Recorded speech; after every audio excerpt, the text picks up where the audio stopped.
इमरान खान साहब को जेल में कैद हुए 3 साल मुकम्मल हो गए और ये एक स्पेशल वीलॉग है जो मैं आपके सामने रखता हूँ।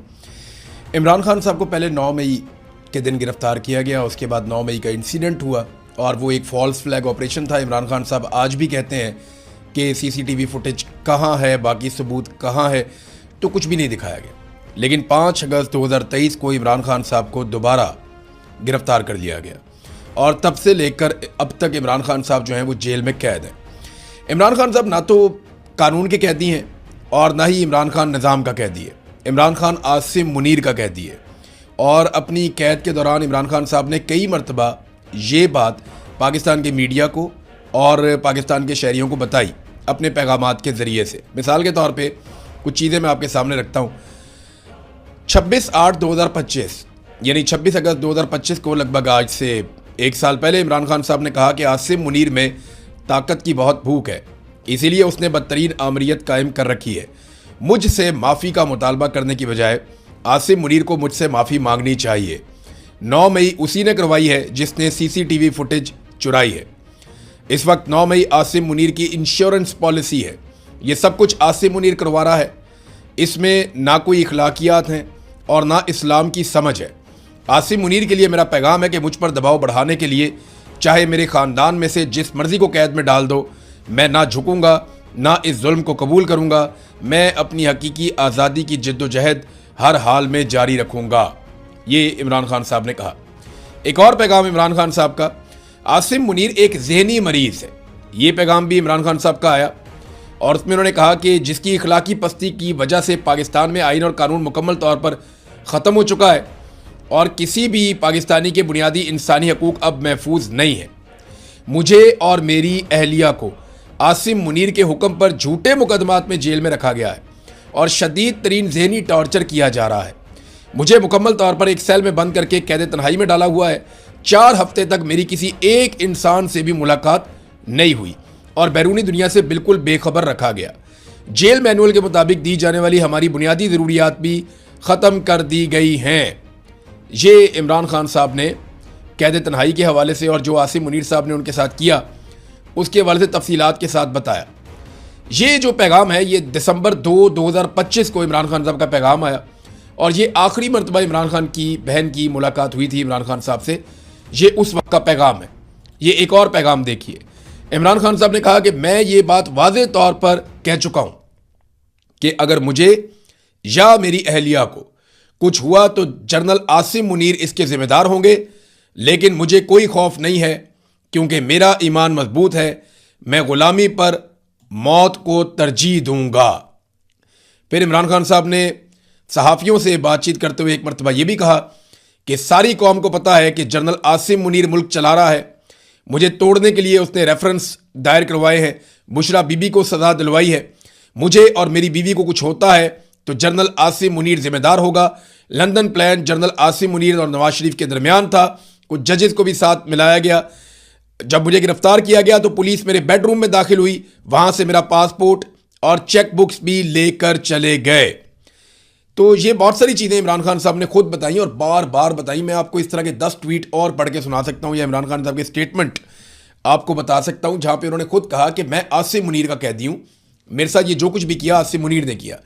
और ये बात अक़वाम मुत्तहिदा भी मानता है, एमनेस्टी इंटरनेशनल भी मानता है, दुनिया भर का मीडिया, दुनिया भर के लोग जो तहकीकात करते हैं पाकिस्तान के अंदर इमरान खान के बदतरीन मुखालिफिन, वो अपने मुंह से कहते हैं कि इमरान खान आसिम मुनीर फील्ड मार्शल की कैद में है। इमरान खान किसी ऐसी कैद में नहीं है जो अदालत की वजह से है या कानून की वजह से है। ये मामला आसिम मुनीर का है और आसिम मुनीर इमरान खान साहब को तोड़ना चाहते हैं और इसलिए उन्हें कैद में रखा हुआ है, जबकि इमरान खान साहब टूटने के लिए तैयार नहीं है। अब इन 3 सालों में इमरान खान साहब को जेल में किस तरह की मुश्किलात का सामना करना पड़ा, रोंगटे खड़े कर देने वाली चीज़ें हैं। यानी ऐसा नवाज शरीफ कभी सोच भी नहीं सकता। नवाज शरीफ को कैद में मुशर्रफ ने भी डाला था, फिर ये नवाज शरीफ कैद में गया जब नवाज शरीफ की अपनी सरकार थी, उसके बाद ये वापस आया निगरान हुकूमत में, फिर जेल में चला गया। इमरान खान ने निकाल कर पाकिस्तान से बाहर, एक दफ़ा जनरल मुशर्रफ ने नवाज शरीफ को बाहर निकाला पाकिस्तान से, एक दौर में इमरान खान ने और जनरल बाजवा ने नवाज शरीफ को पाकिस्तान से बाहर निकाला जब मियाँ साहब के प्लेटलेट्स बहुत नीचे गिर गए थे। तो इमरान खान साहब को बतौर कैदी जिन मुश्किलात का सामना रहा इन 3 सालों में, वो आप ये देख लीजिए। इमरान खान साहब का नाम लेने पर, इमरान खान साहब का नाम लिखने पर पाबंदी लगा दी गई। इमरान खान साहब की शक्ल इन 3 सालों तक पाकिस्तानियों को नहीं दिखाई गई किसी भी मीडिया के जरिए से। अवाम ने ना तो इमरान खान साहब की आवाज़ सुनी और ना ही उनका चेहरा देखा। बार बार इमरान खान साहब कहते रहे क्योंकि उन्हें शौक है किताबें पढ़ने का, तो उन्हें किताबें फराहम ना की गई और उन्होंने दर्जनों मरतबा इस बात की शिकायत की। वर्जिश का सामान भी इमरान खान साहब को तरसा तरसा कर दिया गया। उनके घर का खाना उन्हें नहीं मिलता इमरान खान साहब को। उनकी मुलाकातें पार्टी लीडर्स से बंद हैं। वर्कर्स के साथ इमरान खान साहब की मुलाकातें बंद हैं। वकला के साथ इमरान खान साहब की मुलाकातें बंद हैं। इमरान खान साहब की फैमिली के साथ उनकी मुलाकातें बंद हैं। हत्ता कि जो इमरान खान साहब के ज़ाती मुआलिजीन हैं उन तक के साथ इमरान खान साहब की मुलाकातें बंद हैं। अपने बच्चों के साथ जो टेलीफोन करने की उनको सहूलत मैसर होनी चाहिए बतौर कैदी, वो सहूलत भी कई कई महीनों के इंतज़ार के बाद उन्हें मिलती है और गुज़िश्ता कई महीनों से इमरान खान साहब की अपने बच्चों से भी बात नहीं करवाई गई। कई कई दिन तक बार बार इमरान खान साहब को काल कोठरी में डाल दिया गया, यानी उन्हें बंद कर दिया गया और कई कई दिन तक वो शिकायत करते हैं कि उन्हें बाहर नहीं आने दिया गया, बल्कि कुंडी लगा के ताला लगा के अंदर बंद किया गया और जो बाहर का खुला एरिया है या खुला आसमान है वहाँ पे नहीं आने दिया गया। बिजली की बंदिश की भी उन्होंने शिकायत की कि यहाँ पे बिजली बंद कर दी गई और हशरात ने बहुत ज़्यादा इमरान खान साहब को तंग किया। ये सारे टैक्टिक्स होते हैं। फिर एक और चीज़ मैं आपको बताता हूँ कि इमरान खान साहब के पास बतौर कैदी जब कोई साबिक वज़ीर आज़म पकड़ा जाता है तो उसको बहुत सारी सहूलियात होती हैं। उनमें से कोई भी सहूलत इमरान खान साहब को मैसर नहीं है। जेल में मौजूद बहुत सारे कैदी बहुत अच्छे हालात में रह रहे हैं, लेकिन इमरान खान साहब को बदतरीन हालात में रखा गया है साबिक वज़ीर आज़म होने के बावजूद। ना उनके पास एसी है और ना ही उनके पास फ्रिज है, बल्कि बार बार इमरान खान साहब का टीवी और अखबार ये दोनों सहूलतें भी छीन ली जाती हैं। ये सब कुछ बतौर कैदी इमरान खान साहब को तकलीफ देने के लिए किया गया। और भी बहुत सारा कुछ है। अभी इमरान खान साहब की आंख का प्रॉब्लम आ गया, बड़ा शदीद किस्म का। इमरान खान साहब की सेहत बिगड़ी है, ये भी चीज़ें रिपोर्ट हो रही हैं। और उनकी आंख का इशू तो यहाँ तक आ गया कि 15% उनकी आंख की बिनाई बाकी रह गई थी आखिरी रिपोर्टें आने तक। उसके बाद से लेकर अब तक हमारे पास आज़ाद ज़राए से कोई इंफॉर्मेशन नहीं है। सियासी नुकसान इमरान खान साहब को किस तरह का पहुंचाया गया ये भी आप देख लीजिए।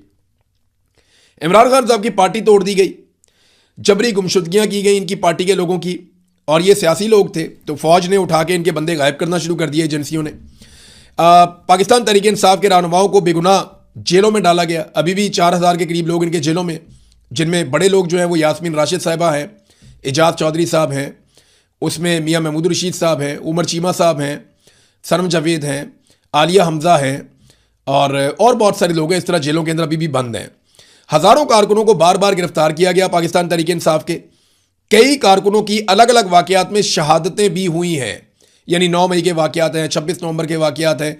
इसके अलावा दीगर वाक़यात में पाकिस्तान तहरीक इंसाफ के कारकुनान को कत्ल किया गया है। इंतखाबी निशान पाकिस्तान तहरीक इंसाफ का छीन लिया गया और यह कारनामा काजी फायज़ ईसा के जरिए करवाया गया। फिर बाद में पूरा का पूरा इलेक्शन ही छीन लिया गया। पाकिस्तान तहरीक इंसाफ 2/3 अक्सरियत के साथ कामयाब हुई, लेकिन पूरा इलेक्शन पाकिस्तान तहरीक इंसाफ से छीन लिया गया। मखसूस नशिस्तें जो पाकिस्तान तहरीक इंसाफ की थीं वो छीन कर बाकी जमातों में बांट दी गई। पार्टी का झंडा और तस्वीर तक उठाने की इजाज़त नहीं दी गई। ये वो चीज़ें जो सियासी तौर पर डैमेज करने के लिए इमरान खान साहब के खिलाफ की गई। और फिर जो बंदा इमरान खान साहब का खड़ा होता था उसकी कौमी असम्बली की, सेनेट की या सूबाई असम्बली की नशिस्त कैंसिल कर दी जाती थी मुकदमात बनाकर, और फिर उसकी जगह पे दूसरी पार्टी के बंदे को लाया जाता था। ये सब कुछ किया गया। ये करना क्यों पड़ा, ये एक बड़ा सवाल है ना। देखिए, ये सब कुछ इसलिए करना पड़ा कि पाकिस्तान की मिलिट्री एस्टेब्लिशमेंट के अंदाजे गलत साबित हो गए। जब जनरल बाजवा ने इमरान खान साहब को निकाला तो उस वक्त के फौजी जर्नैल, ISI के ऑफिसर्स और बाकी तमाम लोग ये कहते थे कि ये एक तो हफ्ते की बात है, लोग थोड़ा रोएंगे पीटेंगे और फिर भूल जाएंगे। लेकिन इमरान खान साहब ने और पाकिस्तान तहरीक इंसाफ ने और पाकिस्तानियों ने पाकिस्तान की मिलिट्री एस्टेब्लिशमेंट को मुसीबत डाल दी। फिर आसिम मुनीर साहब आ गए। अब जब इमरान खान साहब को गिरफ्तार किया और उसके बाद इतना सारा जुल्म इमरान खान साहब पे हुआ तो ये क्यों करना पड़ा। इन्हें इस बात का अंदाजा था, या इन्हें ऐसा लगता था, इनकी असेसमेंट थी कि एक हफ्ते में या 2 हफ्ते में इमरान खान साहब को तोड़ लिया जाएगा। फिर रोते हुए इमरान खान साहब एक प्रेस कॉन्फ्रेंस करेंगे और वो ये कहेंगे, जनाब मैं माफ़ी चाहता हूँ पूरी कौम से, मैं माफ़ी चाहता हूँ पाकिस्तान की फ़ौज से, पाक फ़ौज जिंदाबाद, आसिम मुनीर जिंदाबाद। तो इस किस्म के नारे उन्हें लगता था कि जनाब इमरान खान साहब लगाएंगे। और ये दावे किए गए थे बाकायदा कि इमरान खान साहब नशे के आदी हैं, जनाब जब इनको नशा नहीं मिलेगा तो ये करेंगे तो वो करेंगे, ऐसा हो जाएगा। ये सब दावे पाकिस्तान की फ़ौज और उनके ऑफिसर्स कर रहे थे, अपने सियासतदानों के जरिए करवा भी रहे थे। लेकिन ये अंदाजे गलत साबित हुए। जो लोग इमरान खान को तोड़ना चाहते थे, वो जालिम सियासी जर्नैल इमरान खान साहब ने उनका गरूर ही तोड़ दिया। इमरान खान ने यह मिथ तोड़ दी कि कोई उनसे लड़ नहीं सकता। वो लड़ा और उसने फौज के सियासी किरदार की पाकिस्तान में पहली मर्तबा धज्जियां उड़ा दी। जो काम पाकिस्तान की तारीख में कोई नहीं कर पाया, वो काम इमरान खान ने करके दिखाया। इमरान खान ने जालिमों की मिथ तोड़ दी। और अब तो कभी कभी इमरान खान के मुखालिफिन पे तरस भी आता है, जो इमरान खान साहब ने जेल से बैठकर उनके साथ कर दिया। अब ये सारा कुछ करने से हासिल क्या हुआ? ये नहीं देखा, मकसद तो यह था ना इमरान खान को तोड़ना है, इमरान खान ने उल्टा इनको तोड़ दिया। अब मकसद तो हासिल हुआ नहीं, उल्टा जो पाकिस्तान का नुकसान हुआ इमरान खान साहब को 3 साल तक जेल में रखने से, वो जरा आप सुन लीजिए। सियासी अदम इस्तेहकाम पैदा हुआ, पाकिस्तान नॉर्मल हो ही नहीं सका। मुआशरे में नफरत और बेचैनी में बहुत ज्यादा इजाफा हो गया। फौज और अवाम के बीच में एक खलीज जो है वो गहरी होती चली गई। सियासतदानों की सियासत तबाह हो गई। यानी नवाज शरीफ को ले लें, जरदारी को ले लें, फजलुर रहमान को ले लें, एएनपी को ले लें, सब एक दूसरे को गालियां देते हैं। अब सारे चिड़चिड़े हुए हैं, सबकी सियासत तबाह हो गई, सबकी सियासत खत्म हो गई। अवाम अब किसी की बात ही नहीं सुनती। ये इन सब के साथ हुआ, फौज के साथ भी हुआ क्योंकि जर्नैल ये हरकतें कर रहे थे, और सियासी जमातों के साथ ये हुआ क्योंकि उनके कायदीन साथ मिले हुए थे। मुल्की मईशत का भट्टा बैठ गया पूरी तरह से। दहशतगर्दी में पाकिस्तान में कई गुना इजाफा हो गया। अवामी उमंगों के खिलाफ फॉरेन पॉलिसी इन्होंने बनानी शुरू कर दी। यानी अब पाकिस्तान में लोग बात नहीं मान रहे, तो बड़े बड़े आकाओं को खुश रखना पड़ा कि इमरान खान को जेल में रखना है, तो अमेरिका को, यूरोप को, बाकी ममालिक को, अरब ममालिक को जो कहते हैं वैसे ही उनकी बात मानो। सरमायाकारी पाकिस्तान में लगभग खत्म हो गई। मल्टीनेशनल कंपनियां पाकिस्तान में दर्जनों की तादाद में भाग गईं। महंगाई में कई गुना इजाफा हो गया। गुर्बत और बेरोजगारी में इजाफा हो गया। अवामी मनसूबे जितने भी थे बड़े बड़े, वो सारे के सारे बंद हो गए। पाकिस्तान से बड़े पैमाने पर नौजवान मुल्क छोड़कर भागने लगे। और इतना बड़ा ब्रेन ड्रेन पाकिस्तान से तारीख में कभी नहीं हुआ जितना बड़ा इन 4 सालों के अंदर हुआ। इंसानी हकूक की बदतरीन पामालियां की गई। पाकिस्तान की पूरी दुनिया में इन पामालियों की वजह से बदनामी हुई। अदलिया और पार्लियामान समेत मीडिया और बहुत सारे और शोबों को यरगमाल बना लिया गया। आइन का हुलिया मुकम्मल तौर पर तबाह कर दिया गया। ये वो सारी चीजें हैं जो पाकिस्तान को मिली इस जिद के नतीजे में कि इमरान खान को जेल में रखना है। और याद रखिएगा, ये तो अभी एक शुरुआत है, आप आगे देखते जाइएगा। ये जो आग लगाई है इमरान खान की मुखालफत में और जिद में बुग़्ज़ से भरे हुए चंद लोगों ने, वो आग पाकिस्तान को और कितना नुकसान पहुंचाती है। नाज़रीन, अब बड़ा सवाल यह है कि क्या आसिम मुनीर इमरान खान साहब को रिहा होने देंगे? तो जवाब यह है कि फिर मैं आपको बताऊं कि इमरान खान किसी अदालत के कैदी नहीं है। इमरान खान कानूनी नुक्ता नज़र से जेल में अगर बंद होते तो अब तक रिहा हो जाते, उनके वकील केस लड़ लेते। लेकिन यहां पे तो पूरी की पूरी अदालतें तब्दील कर दी गई हैं।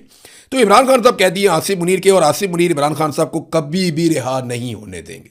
ये बात मेरी आप याद रखिएगा और पल्ले बांध लीजिए कि आसिम मुनीर इमरान खान को कभी नहीं छोड़ेगा। अगर छुड़वाना है तो छुड़वाना पड़ेगा। ऐसा नहीं होगा कि वो प्लेट में रख के इमरान खान वापस कौम के हवाले कर दें, ऐसा नहीं होगा। पाकिस्तानियों को यह जिम्मेदारी उठानी पड़ेगी, क्योंकि इमरान खान अपनी ज़ात के लिए नहीं, पाकिस्तानियों के लिए जेल काट रहा है। वो अकेला पूरे पाकिस्तान की जंग लड़ रहा है, इस उम्मीद पर कि एक दिन पाकिस्तानी जरूर आएंगे और उसके साथ मिलकर लड़ेंगे। बस वही दिन होगा जब पाकिस्तानी अपनी हकीकी आज़ादी हासिल कर लेंगे। मैं इस वीलॉग के आखिर में पाकिस्तानियों को सिर्फ एक बात कहना चाहता हूं कि आपके पास बहुत ज़्यादा वक्त नहीं है। कल पछताने से बेहतर है कि आज निकलो, अपने हक के लिए लड़ो, जमहूरियत और इंसानी हुकूक के लिए, अपनी और अपने बच्चों की आज़ादी के लिए एक साथ मिलकर लड़ो, वरना बारी बारी सबकी बारी। वो अकेला शख्स मुल्क में मुसल्लत माफिया से अकेला लड़ने का वादा पूरा कर रहा है। इमरान खान ने कहा था कि मैं अगर अकेला भी रह गया तो मैं इनसे लड़ूंगा, मैं अपने खून के आखिरी कतरे और अपनी आखिरी सांस तक इनसे लड़ूंगा। और इमरान खान लड़ा है, और क्या खूब लड़ा है, पूरे जी जान से लड़ा है। याद रखिएगा, वो अकेला लड़ तो सकता है मगर अकेला जीत नहीं सकता। जीतने के लिए सबको लड़ना होगा।